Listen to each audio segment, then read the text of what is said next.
सुंदर, अप्रतिम, मनमोहक सौभाग्य अलंकार मंगळसूत्र महोत्सव 100% GST फ्री.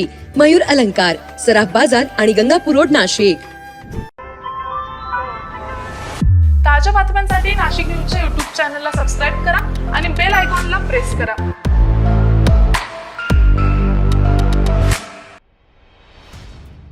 हवामान खात्यानं दिलेल्या अलर्टनुसार नाशिक जिल्ह्यात मुसळधार पाऊस कोसळतोय.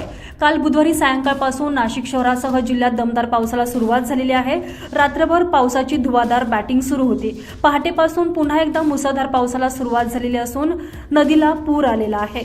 गोदापात्राच्या पाणी पातळीत त्यामुळे प्रचंड गतीनं वाढ होत आहे. आज सकाळी रामकुंडावरील पुराचं परिमाण दर्शवणाऱ्या दुतोंड्या मारुतीच्या पायापर्यंत पाणी लागलेलं होतं. त्यानंतर पावसाचा जोर कायम राहिलेला असल्यानं आत्ता 3 वाजेच्या सुमारास गोदापात्रातील पाणी पातळीत प्रचंड वाढ झालेली आहे. अनेक छोटी मोठी मंदिरे तसेच दुकाने, टपऱ्या हे पाण्याखाली गेलेले आहे. दुतोंड्या मारुतीच्या कमरेच्या वरपर्यंत पाणी लागलेले असून रामसेतू पुलाच्या कमानीला देखील पाणी लागलेलं आहे. तसेच गोदाघाट परिसरातील व्यावसायिकांच्या टपऱ्या, दुचाकी, चारचाकी वाहने पाण्याखाली गेलेली आहे.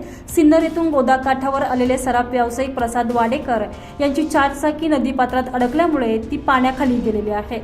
दरम्यान स्थानिक युवकांकडून चारचाकी ही पाण्याच्या बाहेर काढण्याचा प्रयत्न केला जात आहे. नागरिकांनी सतर्कता बाळगावी, विनाकारण घराबाहेर पडू नये तसेच पूर पाहण्यासाठी रामकुंडावर गोदापात्रावर जाऊ नये असं आवाहन प्रशासनाच्या वतीनं करण्यात आलेलं आहे.